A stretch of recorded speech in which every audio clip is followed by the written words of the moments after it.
Men are drawn to war. In youth, they feel its call, and in age, they admire the fire it ignited within them. War resides within us, an inescapable part of our nature. This is why we plan to bring you the best stories of heroism from history. It is the 1500s, nearly a century since Columbus discovered the New World.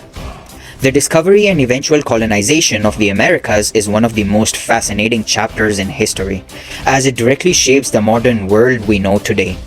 I plan to delve into this topic in many videos, exploring various aspects in detail. I'm particularly excited to focus on the Aztecs because they are my favorite Mesoamerican civilization, and I've been an Aztec fanboy and I've been in the Aztec lore for too long not to make videos about it.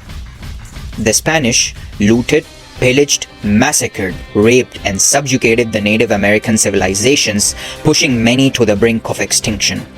Numerous ethnic groups vanished entirely, such as the Taino, who once lived on what is now Haiti, where Columbus first landed in the New World.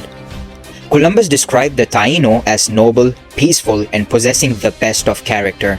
Violence was an alien concept to them. In fact, the Tainos were the ones who helped Columbus rebuild his ship when one of them sank on his first voyage to the Americas. Despite their peaceful nature, the Taino were nearly wiped out due to barbarous genocides committed by the Europeans. Upon landing in mainland America, the Spaniards transformed into the conquistadors, embarking on a bloody and brutal mission to colonize the Americas under the guise of converting the Native Americans to Catholicism. This mission led to the fall of Tenochtitlan, the capital of the Aztec Empire. In fact, the Spaniards burned Tenochtitlan to the ground and rebuilt it after that, which is the same place as modern-day Mexico City. Following this conquest, they expanded their reach, moving north to present-day United States and south to Chile, Peru, Bolivia, and beyond.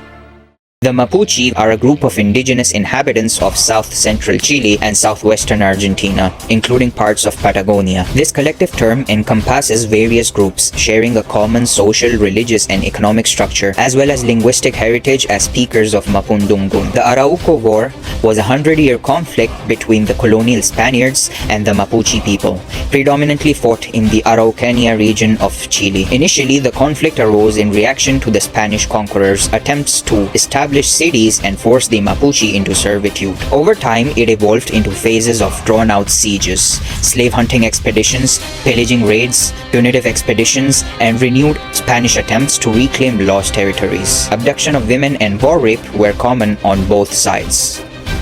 Galvarino was a famous Mapuche warrior during the early part of the Arauco War. He fought valiantly, but he was captured along with 150 other Mapuche warriors in the Battle of Lagunitas against Governor Garcia Hurtado de Mendoza. As punishment for insurrection, some of these prisoners were condemned to have their right hand and nose amputated. According to legend, when Galvarino's hands were amputated, he did not flinch or show any sign of pain. Instead, he presented his other hand for amputation as well.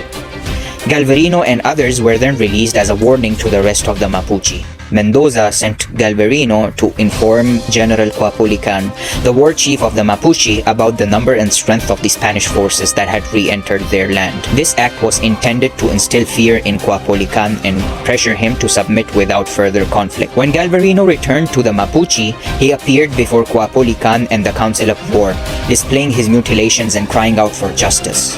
He called for a greater uprising against the Spanish invaders, reminiscent of the revolt led by Lautaro. Impressed by his bravery and gallantry, the council appointed him to command a squadron. With knives fastened to his mutilated wrists in place of hands, Galvarino fought alongside Cuauhtémoc in the subsequent campaign. In the Battle of Milarapu, his squadron faced Governor Mendoza's forces. During the battle, Galvarino struck down Mendoza's second-in-command, demonstrating his indomitable spirit and leadership. First-hand Spanish witnesses like Jerónimo de Vivar had this to say about Galvarino. He came commanding as a sergeant and motivating his men with these words: "Here, my brothers, see that you all fight very well. You do not want to be as I am, without hands, unable to work or eat unless you give it to them." He raised his arms high, showed his mutilations to inspire them, and said, "Those you are going to fight with, hurt them, because they are going to do the same to you if they capture you. No one is allowed to flee. We must die defending our mother country." He moved ahead of the squadron and declared loudly that he would be the first to die. Though he no longer had hands, he vowed to fight to death, even using his teeth if he lost his blades. My brothers, why have you stopped attacking these Christians? See the manifest damage they have done and continue to do so since they have entered our kingdom.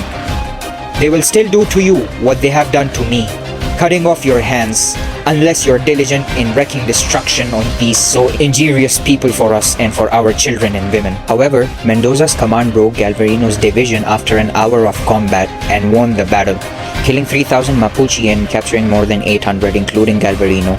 Mendoza ordered his execution by being thrown to the dogs. There are many people in history who fail at tasks that they set out to accomplish, but they are still remembered for their iron will to take on the monumental endeavor. Galvarino, what a Chad.